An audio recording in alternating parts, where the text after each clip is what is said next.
Good morning, Miss Rosen. Welcome back to the podcast. Like what? I'm not the 3 or the 2, I'm the Today what? we are going to be discussing the role of men in Gilead and how it impacts the freedom of women. So I'm Emma. I'm Winter.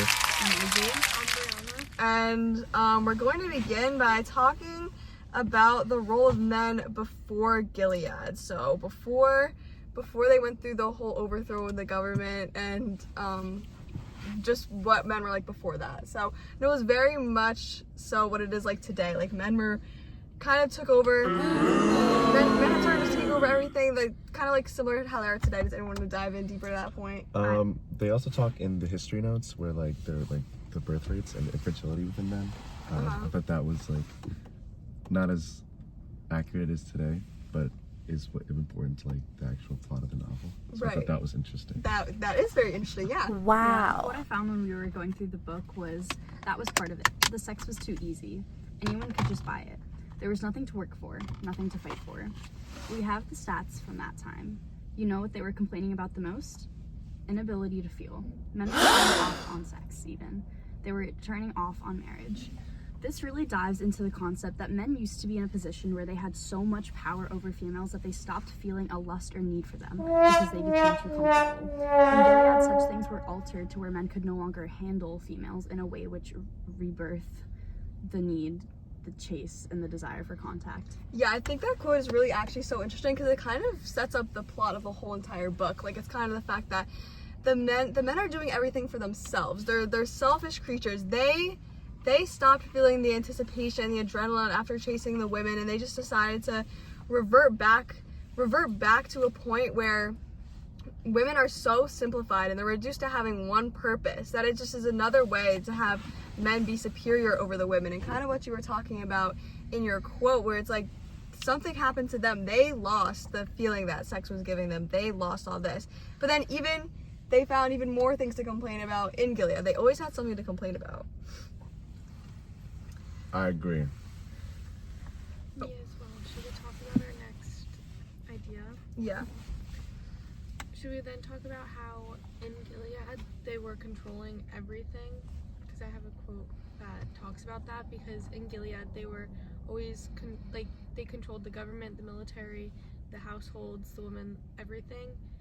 And one of my quotes says, "To be a man watched by a woman, it must be entirely strange to have them watching him all the time, to have them wondering what's he going to do next." And I feel like that shows how like the women in Gilead were always wondering like what are the men gonna do next, and they were always walking on eggshells, scared of getting like a consequence. And something that's really interesting about that point is I remember in the middle of the book, she had like this sort of like feeling where she thought she could survive like anything, and she thought she was kind of invincible in a way, and she started talking back to the commander, and she felt like defiant because she was like, this is like kind of what life was like before Gilead. But then towards the end of the novel, she's like terrified, and she realizes like she would do anything, like she would conform to the ways of society. She just wanted to live. And I think the way that she kind of flipped her mindset in that sense was kind of symbolic of a way of how things were before Gilead in a way as well, because it's like she went from trying to preserve what autonomy she had left to just kind of being like, I'll do anything I can to survive. And it was kind of in that like fight or flight status that she like kind of figured that out. But I had a quote. I wanted to talk about the freedom to and freedom from. In the days of anarchy, it was freedom to. Now you're being given freedom from. Don't underrate it. Something Aunt Lydia said, I wanted to hear like our opinions on that quote, because I know we discussed it a little bit in class, but I think it's interesting of how some of the aunts are kind of talking to the girls, like the handmaids. But Yeah, I thought it was really interesting just because the way they were coming at it from. They're not coming at it in a way from these like conformed societies where everyone is able to do what they want, to be who they believe they can be, and everyone is being brought back to such a basic understanding of what a man and what a woman is, near biblically, to a point where they simply see it as, okay, now you're free from this torment from men, but you're you no longer have the freedom to do all these things that you used to be able to do because of the way society was progressing. Everyone got pulled back to the original way. Everyone was viewed simply because they thought it was better, and they're now trying to use that reference as almost an out to why Gilead is a better society. Agreed. Do you want to say something about that? No. Okay, yeah. No, I completely agree with that. It's like, it's crazy because, and the women, like, she knows, like, offered, like, she knows that, like, that what's happening to them is, like, slowly stripping them of their rights, but they're, like, it's hard for them to kind of, like, justify anything else because it's the only thing that they know. I think it's funny. So moving on, I just kind of wanted to bounce off of what Emma was saying before and reference a quote that says, "You can't make an omelet without breaking eggs," is what he says. "We thought we could do better." "Better?" I say in a small voice. "How can you think this is better?" "Better never means better for everyone," he says. "It always means worse for some."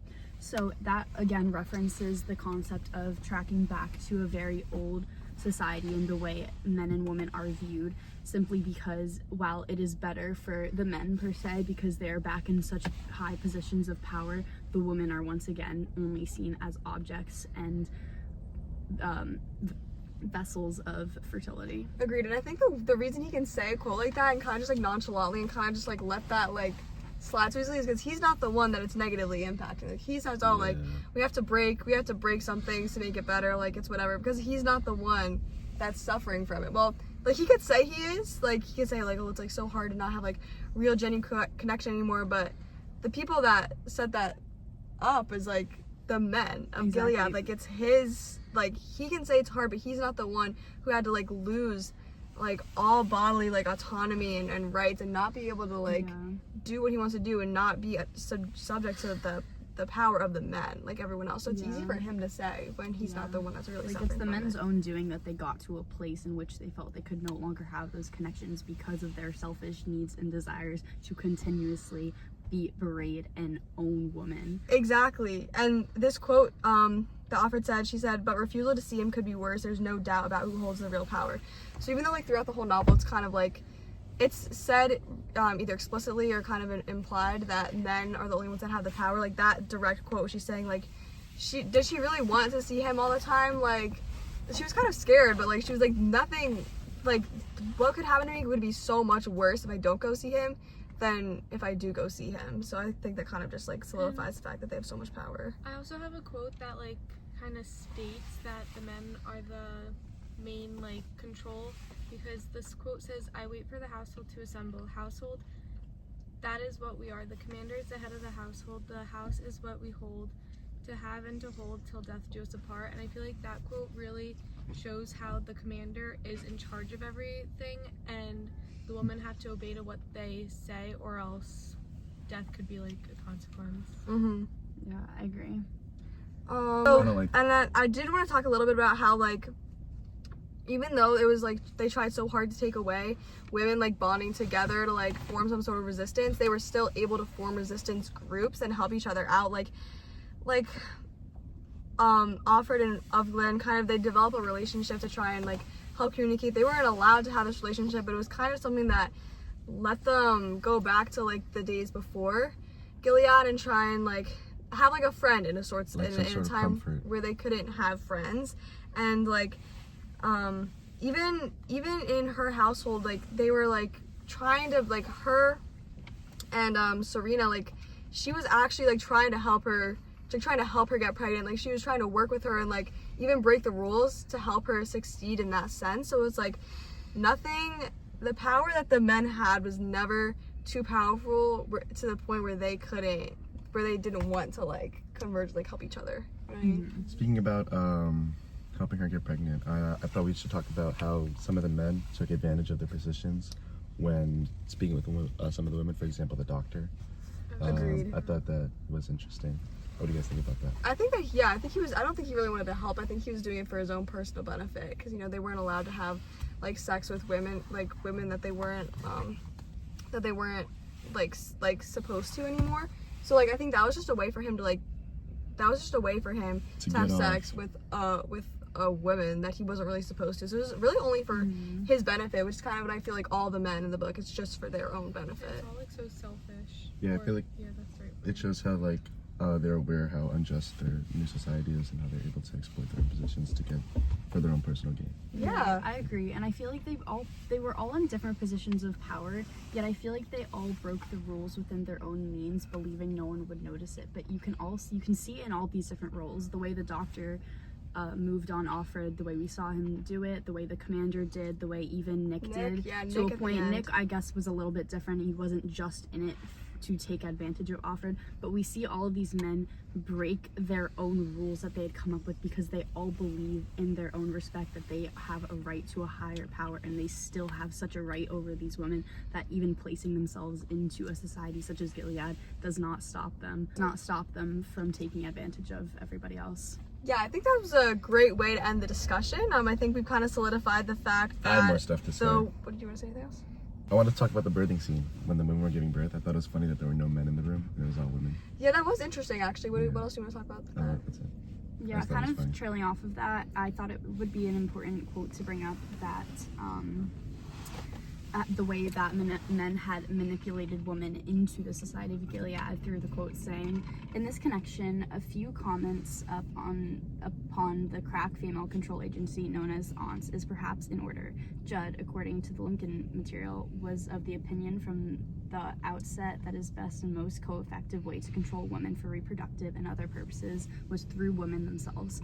This is found in the historical notes, and it explains that men manipulated women into controlling each other to keep them at a level of low power while still believing in some misconstrued way that they had any. Even the higher up women were not allowed certain amenities like guns or other forms of weaponized control, and they were led to believe that they had a role to play. They were given a purpose that simply affirmed the control men had in the Society of Gilead." I mean, yeah, that kind of solidifies like everything. Does anyone else want to say anything? I mean, I have another quote, but it's kind of like what we were talking about before, how women are scared to overtalk and like do things out of the ordinary, I guess, because they're scared of the consequences they could get from men. And this quote says, "The commander last night, 5 fingers together, looking at me as I sat rubbing oily lotion onto my hands. Odd, I thought about asking him for a cigarette, but decided against it. I know enough not to ask for too much at once. I don't want him to think I'm using him. Also, I don't want to interrupt him." And this was like when they would meet to play Scrabble and stuff, and I thought like it was kind of weird, like they were sitting together, and even though that they were already together, she didn't even want to ask for a cigarette because she thought if she were to ask for too much, then she would have gotten a consequence, which could have been like her getting hurt or something. And I just think that's like they're trying to like be together right now, and she's like scared to just talk to him. One last thing. I also think it's interesting how even though the commander and Offred, like commander obviously has like a higher power over Offred, he still finds like a woman to manipulate her into like doing stuff for him. Like when he gives her gifts, it feels like Offred like feels like obligated to like give something back because he's like showering her with like gifts like the magazines Agreed. and stuff. Yeah, so I think the whole thing just kind of solidifies the fact that the men would do like anything to keep women in their power regardless of how they go about it and strip the freedom from them. So yeah, this was 3 chicks and a hen. 3 chickens and a hen. Thank you for listening, and we'll catch you next time on Flip. Get jig. 1-2 step in the box. Get jig. 1-2 step in the box. Get jig. 1-2 step in the box. Get jig. Are you the one I have to talk to about the spray tan? Hey, we're recording something. Yes, so we are recording a podcast right now for Lit, so I'll talk to you in a little bit.